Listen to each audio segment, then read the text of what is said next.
ನಾನು ಪೊಲೀಸರಿಂದ D C ಅವ್ರ ಮಾಹಿತಿ ಕೊಟ್ಟಿದ್ದಾರೆ. ಸೊ ಅದು ಇಬ್ಬರ ಮಧ್ಯೆ ಇರುವಂಥ ಜಗಳ ಅಷ್ಟೇ ಇರೋದು. ಅದು ಯಾವುದೇ ಸಂಘಟನೆ ಭಾಷೆಗೆ ಹೋಗಬಾರ್ದಂತ ನಮ್ಮ ಅಭಿಪ್ರಾಯ ಮತ್ತು ವಿನಂತಿ ಕೂಡ. ಯಾಕಂದರೆ ಇಂಥ ಘಟನೆಗಳು ಬಸ್ನಾಗ ಆಗಿದೆ ಹೊಸದಲ್ಲ, ಇಡೀ ರಾಜ್ಯ ತುಂಬ ಡೈಲಿ ಎಲ್ಲರೂ ಒಂದು ಕಡೆ ಆಗೇ ಆಗ್ತೈತೆ, ಹೊಸದಲ್ಲ. ಆದರೆ ಅಲ್ಲೇ ಅದು ಮಟ್ಟಿಗೆ ಮುಗಿತೈತೆ, ಕೇಸು ಆಗ್ತಾವ. ಒಂದೊಂದು ಸಲ ಪೊಲೀಸ್ ಸ್ಟೇಷನ್ಗೆ ಗಾಡಿನ ಹೋದಂಥ ಉದಾಹರಣೆಗಳು ಸಾಕಷ್ಟು ಇದೆ. ಅದು ಅಷ್ಟಕ್ಕೆ ಮತ್ತು ಅದು ಪೊಲೀಸ್ ಮ್ಯಾಗೆ ಕಾನೂನು ಮೇಲೆ ಬಿಡೋದು ಒಳ್ಳೆಯದು. ಎಲ್ಲರೂ ಅವರೊಂದು ಸಂಘಟನೆ, ಮರಾಠಿ ಸಂಘಟನೆ, ಕನ್ನಡ ಸಂಘಟನೆ ಅಂತ ಇದು ಇಫೆಕ್ಟ್ ಆಗೋದು ಬೆಳಗಾವಿ ಜಿಲ್ಲೆಗೆ. ಅಂತಿಮವಾಗಿ ಸುತ್ತಾಗಿ ಬರೋದು ಬೆಳಗಾವಿದು.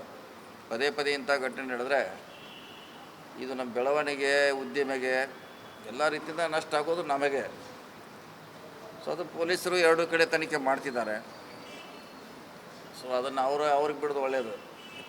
ಇದೇ ಮೊದಲನೇ ಸಾರಿ ಏನಾಗಿಲ್ಲ, ನಮ್ಮ ಜಿಲ್ಲೆಯಲ್ಲಿ ಕೂಡ ಇದ್ರ ಮುಂಚೆ ಇಂಥ ಘಟನೆ ಆಗಿದೆ. ಸೊ ಪೊಲೀಸರು ಎರಡೂ ಕಡೆ ಕಂಪ್ಲೇಂಟ್ ಆಗಿದೆ, ಅವರೇ ಕೊಟ್ಟಿದ್ದಾರೆ.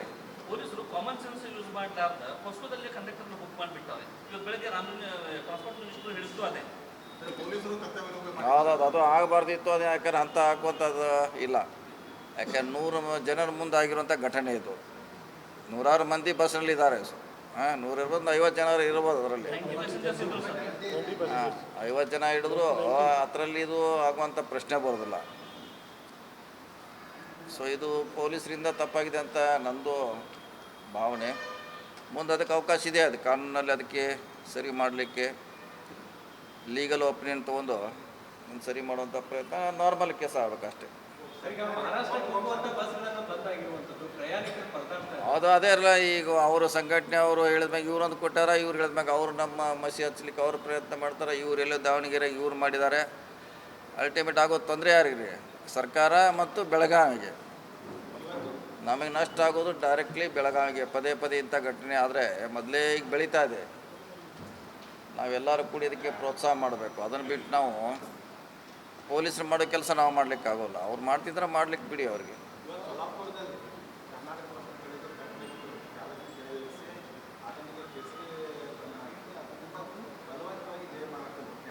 ಅದೇ ಆಗೋದಿಲ್ಲ. ಮತ್ತು ಈಗ ಇಲ್ಲಿ ಆಗೋದ್ರೆ ಅಲ್ಲಿ ಸ್ಟಾರ್ಟ್, ಅಲ್ಲಿ ಅವ್ರಿಗೆ ಇಲ್ಲಿ ಸ್ಟಾರ್ಟ್. ಅವ್ರು ಮಾಡ್ತಾರೆ ಅಂತ ನಾವು ಮಾಡ್ತೀವಿ ಅಂತ ಇವ್ರು ಮಾಡ್ತಾರೆ. ಅದು ಇಬ್ಬರದು ಡ್ಯೂಟಿನೇ ಅಲ್ಲ. ಅವ್ರ ಸರ್ಕಾರ ಇದೆ, ನಮ್ಮ ಸರ್ಕಾರ ಇದೆ, ಪೊಲೀಸರು ಇದ್ದಾರೆ, ಅವ್ರು ಮಾಡ್ತಾರೆ. ಅವ್ರ ಮೇಲೆ ಬಿಟ್ಬಿಡೋದು ಅಂತ ಒಳ್ಳೇದು. ಯಾಕಂದರೆ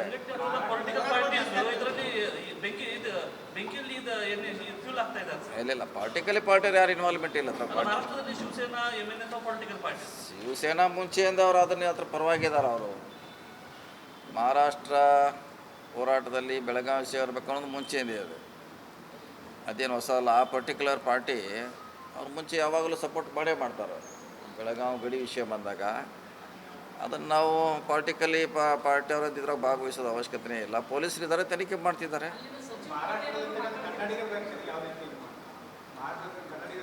ಈಗ ಡಿ ಸಿ ಅವರು ಬೆಳಗಾವಿ ಕೊಲ್ಹಾಪುರ ಡಿ ಸಿ ಅವರ ಜೊತೆ ಮೀಟಿಂಗ್ ಮಾಡ್ತಿದ್ದಾರೆ. ಇವರು ಮ್ಯೂಚುವಲ್ ಮ್ಯಾಗೆ ಮಾಡಿ ಅವರು ಏನಾಗಬಾರ್ದು, ಆ ಬಸ್ಗೆ ಹೋದ್ರೆ ನಮ್ಮವ್ರದ್ದು ಆಗಬಂತ ಒಂದು ಮೀಟಿಂಗ್ ಮಾಡ್ತಿದ್ದಾರೆ. ಇವತ್ತು ಮಾಡ್ತಾರೆ ಡಿ ಸಿ ಅವರು. ಅವ್ರಿಗೂ ನಮ್ಮ ವಿನಂತಿ ಬರೋದ್ರಿಂದ ಪರಿಹಾರ ಏನು? ಆಲ್ರೆಡಿ ಪೊಲೀಸರು ಆ್ಯಕ್ಷನ್ ತೊಗೋತಿದ್ದಾರೆ. ಅವ್ರು ತಪ್ಪಿದ್ರೆ ಅವ್ರಿಗೆ ಆ್ಯಕ್ಷನ್ ಮಾಡ್ತಾರೆ, ಇವ್ರು ತಪ್ಪಿದ್ರೆ ಇವ್ರು ಮಾಡ್ತಾರೆ. ಯಾವುದೇ ಸಂಘಟನೆ ಬಂದು ಹೊಡೆತ ಬೀಳೋದು ನಮಗೆ ಅದು ಕೂಡ ನೋಡಬೇಕಾಗ್ತೈತಿ. ಈಗ ಯಾರೇ ಬಂದರೂ ಕೂಡ ಪೊಲೀಸ್ ಆ್ಯಕ್ಷನ್ ತೊಗೊಳ್ಳೋದಂತೆ ತೋತಾರೆ. ನಮ್ಮ ವಿನಂತಿ ಯಾರೂ ಕೂಡ ಬರಬಾರ್ದು, ನಮ್ಮ ರಿಕ್ವೆಸ್ಟು. ಕೈ ಬಿಡ ಅಂತ ಹೇಳ್ತೀವಿ. ಯಾಕಂದರೆ ಈಗಾಗಲೇ ಪೊಲೀಸರು ತನಿಖೆ ಮಾಡ್ತಿದ್ದಾರೆ. ಈ ಎರಡು ಕಡೆ ಕೌಂಟ್ರ್ ಕೇಸ್ ಆಗಿದ್ದಾವೆ. ಇನ್ನು ಕೇಸ್ ಆಗದೇ ಇದ್ದರೆ ಓಕೆ, ಮಾತು ಬೇರೆ. ಕೇಸ್ ಆಗಿದೆ. ಅದಕ್ಕೆ ನಮ್ಮ ವಿನಂತಿ ಯಾರು ಕೂಡ ಬರಬಾರ್ದು, ಅದು ಪೊಲೀಸರ ಮೇಲೆ ಬಿಡೋದು ಒಳ್ಳೆಯದು. ಬೆಳಗಾವಿ ಡಿ ಸಿ ಅವರು ಇತ್ತೀಚೆಗೇನು ಕೇಂದ್ರೀಯ ಭಾಷಾ ಅಲ್ಪಸಂಖ್ಯಾತ ಆಯೋಗದ ಉಪಾಯುಕ್ತರು ಭೇಟಿ ಕೊಟ್ಟಿದ್ದರು. ಈ ವೇಳೆ ಮರಾಠಿ ಭಾಷೆಯಲ್ಲಿ ದಾಖಲೆ ಕೊಡುವಂತೆ ನಾವು ಸೂಕ್ತ ಕ್ರಮ ಕೈಗೊಳ್ತೀನಿ ಅಂತ ಭರವಸೆ ಕೊಟ್ಟಿದ್ದಾರೆ. ಅದೊಂದು ತೀವ್ರ ವಿವಾದಕ್ಕೆ ಅಲ್ಲ. ಕರೆ ಅದಕ್ಕೆ ಸಜೆಸ್ಟ್ ಮಾಡಿದಾರೆ ಯಾರು? ಕೊಡಂತ ಹೇಳಿದಾರೆ ಯಾರು? ಆ ಸಮಿತಿ ಬಂದವರು ಯಾವುದೇ ಭಾಷೆಯಲ್ಲಿ ಕೊಟ್ಟರೆ ತೊಗೋಬೇಕಂತ ಕಾನೂನಲ್ಲಿ ಇದೆ, ಇಲ್ಲಂತಿಲ್ಲ. ಅವ್ರು ಹೇಳಿದ ಮ್ಯಾಗ ಮತ್ತು ಅದು ಟಾಪ್ ಬಾಡಿ. ಅದು ಭಾಷಾ ಅಲ್ಪಸಂಖ್ಯಾತರ ಆಯೋಗದ ವ್ಯಾಪ್ತಿ ಇಡೀ ದೇಶಕ್ಕೆ ಬರ್ತದೆ. ಅವರು ಮತ್ತು ಭಾಷಾ ಅಲ್ಪಸಂಖ್ಯಾತರು ಮಹಾರಾಷ್ಟ್ರದಲ್ಲೂ ಕನ್ನಡಿಗರು ಭಾಷಾ ಅಲ್ಪಸಂಖ್ಯಾತರಿದ್ದಾರೆ. ಅಕ್ಕಲಕೋಟೆಯಲ್ಲಿ ಕೊಡುವುದಿಲ್ಲ, ಜರ್ದಲ್ಲಿ ಕೊಡುವುದಿಲ್ಲ, ಸಾಂಗ್ಲಿದಲ್ಲಿ ಕೊಡುವುದಿಲ್ಲ, ಮಿರಜದಲ್ಲಿ ಕೊಡುವುದಿಲ್ಲ. ಅಲ್ಲಿ ಮೊದಲು ಅನುಷ್ಠಾನ ಆಗಬೇಕಲ್ಲ ಸರ್. ಅದು ಅಲ್ಲಿ ಯಾರು ಈ ಕಮಿಟಿ ಹೋದಾಗ ಅಲ್ಲಿ ಅವ್ರು ಹೇಳಬೇಕ್ರಿ. ಇಲ್ಲಿ ಬಂದಿದೆ ಇವ್ರ ಡ್ಯೂಟಿ ಡಿ ಸಿ ಅವ್ರದ್ದು. ಮತ್ತು ಒಂದು ಹೈಯೆಸ್ಟ್ ಬಾಡಿ ಆದೇಶ ಮಾಡಿದಾಗ ಪಾಲನೆ ಮಾಡ್ತೇವೆ ಅಂತ ಹೇಳೋದು ಹೊರತಾಗಿ ಇಲ್ಲ ಅಂತ ಹೇಳಲಿಕ್ಕೆ ಆಗೋಲ್ಲ. ಇದು ನೀವು ಮಹಾರಾಷ್ಟ್ರದಾಗ ಹೋದಾಗ ಇವ್ರು ಅಲ್ಲಿ ರಿಕ್ವೆಸ್ಟ್ ಮಾಡಬೇಕು. ಸರ್ ಆ ತೀರ್ಮಾನವನ್ನು ರಾಜ್ಯ ಸರ್ಕಾರ ತೆಗೆದುಕೊಳ್ಬೇಕು ಸರ್. ಡಿ ಸಿ ಅವ್ರಿಗೆ ಪವರೇ ಇಲ್ಲ, ಇವ್ರು ಹೆಂಗೆ ಹೇಳ್ತಾರೆ ಸರ್? ಯಾವುದೇ ಇವ್ರಿಗೆ ಡಿ ಸಿ ಅವ್ರಿಗೆ ಪವರ್ನೇ ಇಲ್ಲ. ಆ ವಿಚಾರ ರಾಜ್ಯ ಸರ್ಕಾರಕ್ಕೆ ಬರೀಬೇಕು, ರಾಜ್ಯ ಸರ್ಕಾರ ತೀರ್ಮಾನ ಮಾಡ್ಬೇಕು. ಅದು ಈಗ ಇವರೇ ನಾನೇ ಕೊಡ್ತೀನಿ, ನಾನು ಹಾಕೋದು ನನ್ನ ಜವಾಬ್ದಾರಿ ಅಂತ ಹೇಳಿ ಇವರೇ ಹೇಳ್ಬಿಟ್ರೆ ಕನ್ನಡ ಸಂಘಟನೆಯವರು ಕೇಳಕ್ ಹೋದ್ರೆ ನಾನು ಡಿಸಿಡಿನಿ ನನಗೇನು ಗೊತ್ತು ಅಂತ ಅವ್ರು ಹೇಳಿ ಕಳಿಸಿದ್ದಾರೆ ಅಂತ ಅವ್ರು. ಇಲ್ಲ ನೋಡೋಣ, ಅದು ಇವ್ರಿಗೆ ಅಧಿಕಾರ ಇದೆ ಅವ್ರಿಗೆ ಚೆಕ್ ಮಾಡೋಣ. ಯಾರಿದ್ರು ಕೂಡ ಈಗ ಒಂದು ಹೈಯೆಸ್ಟ್ ಬಾಡಿ ಬಂದಾಗ ನೀವು ಹೇಳ್ದಂಗೆ ಅವರು ಅದನ್ನು ಬೇಕಾದ್ರೆ ಸರ್ಕಾರಕ್ಕೆ ನಾವು ಒಪಿನಿಯನ್ ತೊಗೊಂಡು ಅಂತ ಹೇಳ್ಬೋದು. ಹೇಳ್ಬೋದು. ಅದನ್ನ ಬಿಟ್ಟು ಈಗ ಅಲ್ಲ, ಈ ಸರ್ಕಾರ ಭಾಷಾ ಅಲ್ಪಸಂಖ್ಯಾತರು ಬರೇ ಮರಾಠಿಗರು ಅಷ್ಟೇ ಇಲ್ಲ, ನಾಳೆ ಉರ್ದು ಭಾಷಿಕರು ಇದ್ದಾರೆ, ನಾಳೆ ಅವರು ಕೂಡ ಅಂತ ಕೇಳ್ತಾರೆ. ಎಲ್ಲ ಭಾಷೆಯಲ್ಲೂ ಕೊಡ್ಲಿಕ್ಕೆ ಸಾಧ್ಯನಾ ಅಂತ. ನೋಡೋಣ ಅದು ಏನಿದೆ ಅವ್ರದ್ದು ವ್ಯಾಪ್ತಿ ಎಷ್ಟಿದೆ. ಡೆಲ್ಲಿಯಲ್ಲಿ ಬಂದವ್ರದ್ದು ಅವ್ರು ಏನು ಸಜೆಷನ್ ಮಾಡಿದ್ದಾರೆ ಚೆಕ್ ಮಾಡೋಣ. ಒಂದು ವೇಳೆ ಇದ್ದರೆ ಸರ್ಕಾರದ ಒಪಿನಿಯನ್ ತೊಗೊಳ್ಬೇಕಾದ್ರೆ. ಸರ್, ಬೆಳಗಾಂ ಇಶ್ಯೂ ಮತ್ತು ರಾಜ್ಯ ಬೇರೆ ಕಡೆದ ಇಶ್ಯೂ ಬೇರೆ ಇದೆ. ಬೆಳಗಾಂದಲ್ಲಿ state language policy state language strengthenment ಸಲುವಾಗಿ ಇದೇ ಕನ್ನಡದಲ್ಲಿ ಕೊಡ್ತಾ ಇದ್ದಾರೆ. ಅದು ಇರುವಾಗ ಇವ್ರು ಗೌರ್ಮೆಂಟ್ ಕಡೆ ಒಪಿನಿಯನ್ ತಗೋತೀನಿ ಅಂತ ಹೇಳ್ಬೋದಾಗಿತ್ತು. ಇವ್ರು ಡೈರೆಕ್ಟ್ಲಿ ಅಶ್ಯೂರೆನ್ಸ್ ಕೊಟ್ಟು ಸಮಸ್ಯೆ ಮಾಡ್ಕೊಂಡಿದ್ದಾರೆ. ಈಗ ಗೌರ್ಮೆಂಟ್ ಒಪಿನಿಯನ್ ತೊಗೊಳಕ್ಕೆ ಹೇಳೋಣ, ಏನಂದ್ರೆ ಇಲ್ಲ ತೊಗೊಳಕ್ಕೆ ಹೇಳೋಣ. ಇಂಥ ಸಮಸ್ಯೆ ಬಂದಾಗ ಅಂತಿಮವಾಗಿ ಸರ್ಕಾರ ತೀರ್ಮಾನ ಮಾಡಬೇಕು. ಈ ಹಿಂದಿರುವಂಥ ಯಾವ ಡಿಸಿಗಳು ಕನ್ನಡತನಕ್ಕೆ ಧಕ್ಕೆ ಬರುವಂಥ ನಿರ್ಧಾರಗಳನ್ನ ತಗೊಂಡಿದ್ದಾರೆ. ಫಸ್ಟ್ ಡಿಸಿ ಸರ್ ಸರ್ಕಾರ ಒಪಿನಿಯನ್ ತೊಗೊಳಕ್ಕೆ ಹೇಳೋ ಸಜೆಸ್ಟ್ ಮಾಡೋದು. ಸರ್, ಗಡಿ ಭಾಗದಲ್ಲಿ ಕನ್ನಡ ಶಾಲೆಗಳು ಉಚಿತ ಕನ್ನಡ ಶಿಕ್ಷಕರುಗಳಿಲ್ಲ ಇಲ್ಲ, ಆಲ್ರೆಡಿ ಮುಂಚೆನೇ ಆದರೂ ಮಾಡಿದ್ದಾರೆ. ಅಲ್ಲಿ D Ed Kannada D Ed ಇಲ್ಲೇ ಇಲ್ಲ, ಅಲ್ಲಿ ಕ್ಲೋಸ್ ಮಾಡ್ಯಾರ. ಹಿಂಗೆ ಅಲ್ಲಿ ಟೀಚರು ಇಲ್ಲ, ಹಿಂಗಾಗಿ ಅದು ಶಾಲೆ ಮುಂಚೆನೇ ಮುಚ್ಚಿದಾವೆ ಅಲ್ಲಿ. ಸರ್, ಓಕೆ, ಈಗ ಮುಂದಿನ ಬಜೆಟ್ ನಮ್ಮ ಡಿಪಾರ್ಟ್ಮೆಂಟ್ ವತಿಯಿಂದ ಜಿಲ್ಲೆ ತಮ್ಮ ವತಿಯಿಂದ ಮತ್ತು ಡಿಪಾರ್ಟ್ಮೆಂಟ್ ವತಿಯಿಂದ ಜಿಲ್ಲೆ ಸಲುವಾಗಿ ಏನಾದರೂ ಎಕ್ಸ್ಪೆಕ್ಟೇಷನ್ ಮಾಡ್ಬೋದು? ಮಾಡ್ತಾ ಹಲವಾರು ಯೋಜನೆ ಅವರವರು ಶಾಸಕರು ಕೇಳಿದ್ದಾರೆ. ಇಲಾಖೆಯಿಂದ ಕೂಡ ಡಿಮಾಂಡ್ ಇದೆ. ಅಂದರೆ ಆಯಾ ಇಲಾಖೆಯವರು ಜಿಲ್ಲೆ ವೈಸು ಪ್ರಸ್ತಾಪ ಮಾಡ್ತಿದ್ದಾರೆ.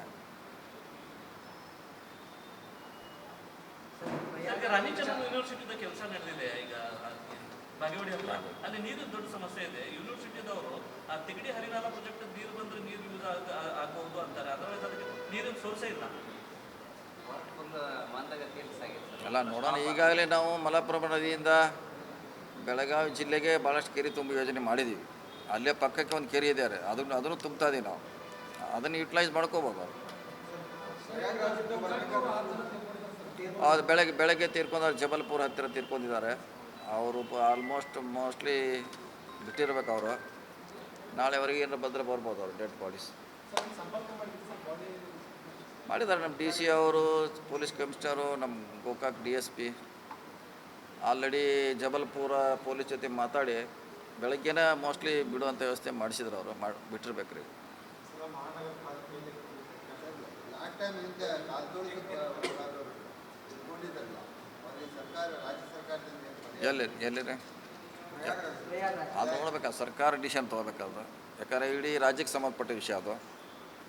ಸರ್ಕಾರ ಡಿಸಿಷನ್ ತೊಗೋಬೇಕು. ನನಗೆ ಗೊತ್ತಿಲ್ಲ ಅದ್ರ ಬಗ್ಗೆ ಏನು ಮಾಡ್ತಾರೆ. ನೀವು ಅವರು ವೈಯಕ್ತಿಕವಾಗಿ ಯಾವುದ್ರೆ ನೀವು ವೈಯಕ್ತಿಕವಾಗಿ ಘೋಷಣೆ ಮಾಡಿದ್ದೀವಿ ಸರ್ ಅವರು ಪ್ರಯಾಗ್ರಾಜ್.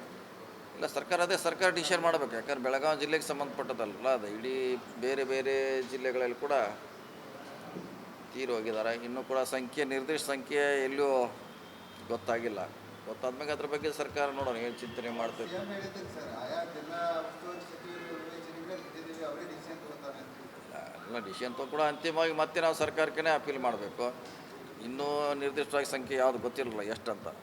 ಸರ್, ಬೆಳಗಾವಿ ಮಹಾನಗರ ಯಾರು? ಪಾಲಿಕೆಯಲ್ಲಿ ಮೇಯರ್ ಉಪಮೇಯರ್ ಚುನಾವಣೆಯಲ್ಲಿ ಈ ಬಾರಿ ಕಾಂಗ್ರೆಸ್ ಅಧಿಕಾರ ಇದೆ ಅಂತ ಅಂದ್ಕೊಂಡಿದ್ದಾರೆ. ಇಲ್ಲ ಅವ್ರದ್ದೇ ಇರಲಿ, ಇದ್ರೇನೋ ಒಳ್ಳೇದು. ಅವ್ರದ್ದೇ ಇದ್ರೆ ಒಳ್ಳೇದು ಅಂತ ಅದಕ್ಕೆ ಬಿಟ್ಟು ಅವ್ರದ್ದೇ ಇರಬೇಕಂತ. ಈಗಾಗಲೇ 4 ಗುಂಪಾಗ್ಯಾವ, ಹಂಗೆ ಇರಬೇಕದು.